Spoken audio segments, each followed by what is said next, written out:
बेटी का नाम आया, फिर करीम आका अलैहिस्सलाम ने यह पैगाम दिया कि बेटी ज़हमत नहीं, बेटी रहमत है।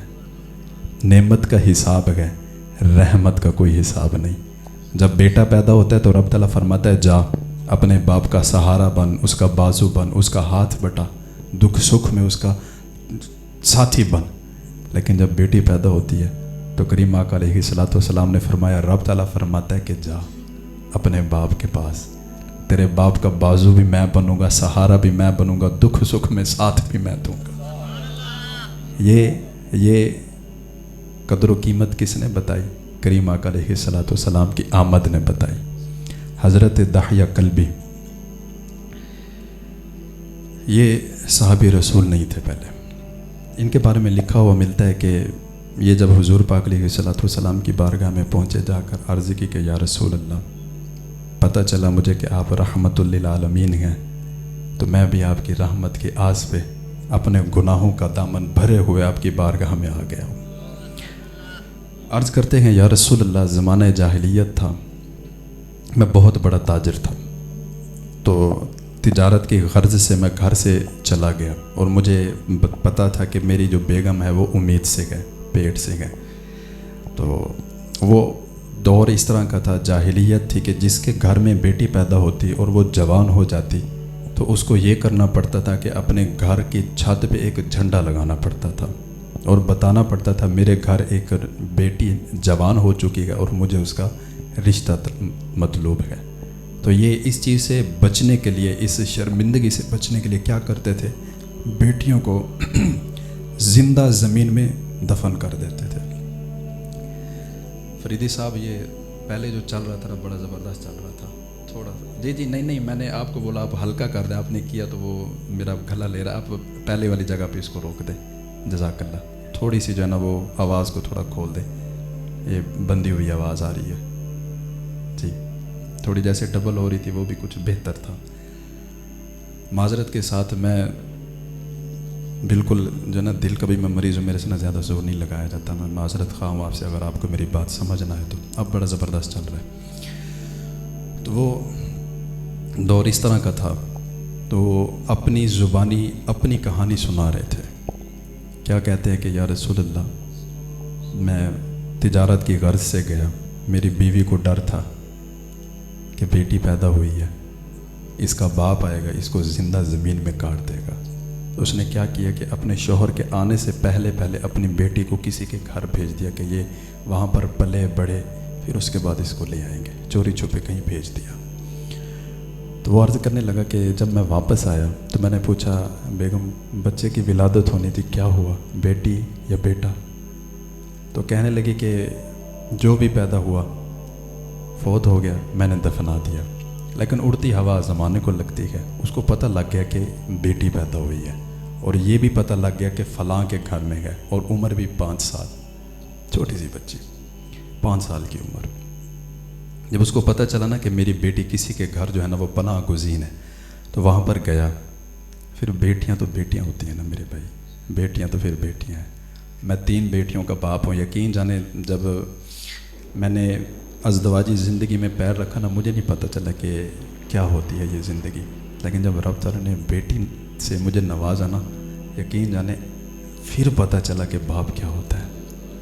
बेटी तो वो हस्ती है कि अगर बाप की टूटी हुई जूती भी कहीं पे पड़ी हो ना तो उठा ले आती, मेरे अब्बा की जूती है, ये मोहब्बत है। बेटी तो वो है कि बाप की आहट को भी पहचान लेती है कि मेरा अब्बा है। और अगर मैं आप लोगों को कह सकूं, बता सकूं, तो यार दुआ करें कि रब ताला हमें बेटियों से नवाजे।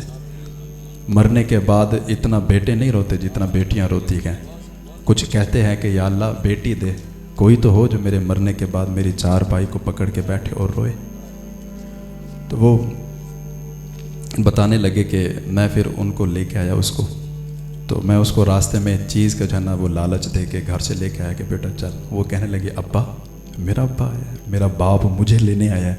खुश हो गई। तो जब वो अपनी बेटी को लेके आ रहे, लालच दिया चीज़ का, तो वो अपने बाप की बातों में आ गई।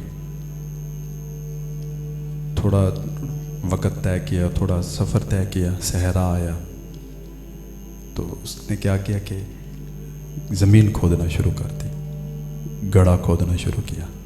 اب 5 سال کی بچی کو کیا پتہ کہ کیا ہو رہا ہے، لیکن یہاں پر کچھ مفسرین نے یہ الفاظ بھی اس میں ایڈ کیے جس کو سن کے نا یقین جانے میں اس سے آگے نہیں بڑھ سکا۔ انہوں نے لکھا کہ جب باپ بیل جی کے ساتھ یا کئی کے ساتھ کسی چیز کے ساتھ گڑھا کھود رہا تھا نا تو اس کے پسینہ آ رہا تھا، تو بیٹی نا اپنے پلو سے جو ہے نا اپنے باپ کے پسینے کو صاف کر رہی تھی، ابا تجھے پسینہ آ گیا ہے، لیکن اس کو یہ نہیں پتہ تھا کہ میری ہی قبر کھودی جا رہی ہے۔ تو مفسرین نے یہاں پر یہ بھی لفظ لکھا، ادھر وہ داحیہ کلبی اپنی زبانی اپنی کہانی سنا رہے تھے، اور حضور پاک علیہ صلاۃ والسلام اپنا چہرہ انور سائڈ پہ کر کے مزمل والی چادر سے اپنی آنکھوں سے آنسو بھی پوچھ رہے تھے کہ بیٹی کے ساتھ اتنا ظلم۔ تو وہ کہنے لگے کہ میں نے جب گڑھا کھود لیا تو جب میں نے اپنی بیٹی کو اس کے اندر ڈالا نا تو میری بیٹی چھلانگ لگا کے باہر آنے لگی، میں نے اوپر سے ضرب ماری، بیٹی کے سر سے خون نکلا، بیٹی گر گئی گھڑے میں نے اس کو جو ہے نا وہ یہاں تک گردن تک جو ہے نا اس کو میں نے دبا دیا، اندر گردن تک آ گئی مٹی۔ تو میری بیٹی جو ہے تھی نا وہ آسمان کی طرف اس نے دیکھا اور دیکھ کر اتنا بولا کہ اے اللہ، اور رحمت للعالمین نبی کب آئیں گے جب بیٹیاں دفن ہونے سے بچ جائیں گی، یا اللہ۔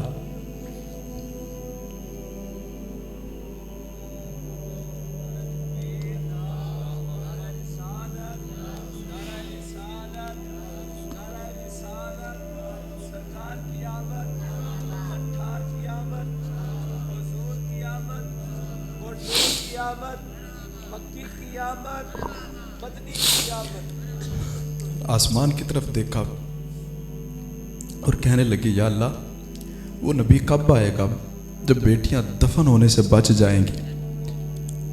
تو وہ داحیہ کلبی جو ہے نا وہ اس بات کو لے کر نا مکہ کی گلیوں میں گھومنے لگے اور صحابہ کرام سے پوچھنے لگے کہ یار بتاؤ کیا اس نبی کی آمد ہو گئی؟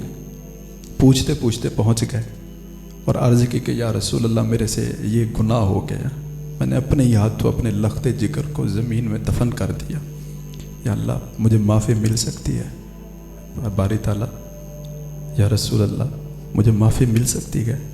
تو حضور پاک علیہ صلاۃ والسلام نے فرمایا تو رحمت للعالمین کی بارگاہ میں آ گیا ہے، یہاں پر تو اپنے تو کیا بیگانوں کو بھی نوازا جاتا ہے، تو کلمہ تو پڑھ، تو مسلمان تو ہو، رب تعالیٰ تیرے سارے گناہ معاف کر دے گا، تو ایک بار ارادہ تو کر۔ میرے بھائیوں، بیٹیوں کی تو کیا ہی بات ہے، یقین جانے میری بیٹی کو جب ہلکی سے بھی چوٹ آتی ہے نا، میں مسجد میں بیٹھا تو فون آتا ہے کہ جی آپ کی بیٹی کو جو ہے نا وہ چوٹ لگ گئی، یقین جانے مجھے سکون نہیں آتا، رات کے 2 بجے ہوں یا 3 بجے ہوں، بیٹی اٹھ جائے نا تو میری آنکھ کھل جاتی ہے، نہیں دیکھا جاتا۔ تو یہ عزت کس نے بخشی؟ یہ دین اسلام نے بخشی۔